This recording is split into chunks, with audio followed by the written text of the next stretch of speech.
When I remember in the lead up to the first fight with Ilia, he brought his own BMF belt and stuff like that. Now, after this point, do you think he's earned a BMF fight?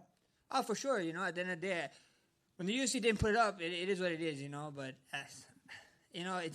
it just makes no sense what he's doing, walking around with it, or whatever. Did you see Islam walking around with a champion belt after beating Volk 2 times? You know what I mean? Like, it is what it like. The belt was on the line. Get over it, brother. Why you spend money on a damn fucking belt? That's just crazy to me. I know you're rich now, but come on, that is a waste of money. When you point down to the ground and the other guy sort of it does end up engaging in the clinch, is part of you disappointed because they negate the moment, or do you think, well, I get it, I just landed about 5 punches on you?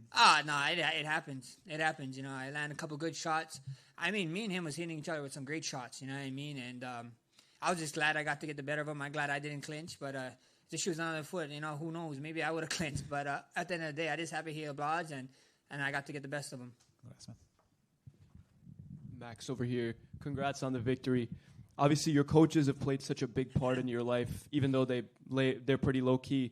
What's the biggest thing they've taught you outside of fighting?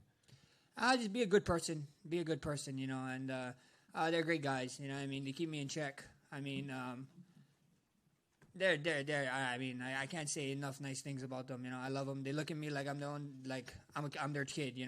I met these guys. They're all 10 plus years older than me, and I met these guys when I was a young kid, when I was 19, 20, and look at me like I'm a child to them. So I got nothing but love for them, man. I owe them a lot. Congratulations. Thank you. Max back here. You kind of embraced that villain role of being the spoiler on Dustin's homecoming, his retirement fight, but just talk about the atmosphere from this crowd that got behind their hometown kid, and how cool was that? I loved it, man. I loved it. I know I had to beg for the booze, and I'm glad I did. I'm glad I did. I'm glad I got it. He deserves it. Like I said, if this was in Hawaii, brother, you guys getting booed. I was just talking to Chris Weidman. Chris Weidman, he married a girl from my part of town, Waianae, but like more specific, when my wife is from Macau. His wife is from Macau.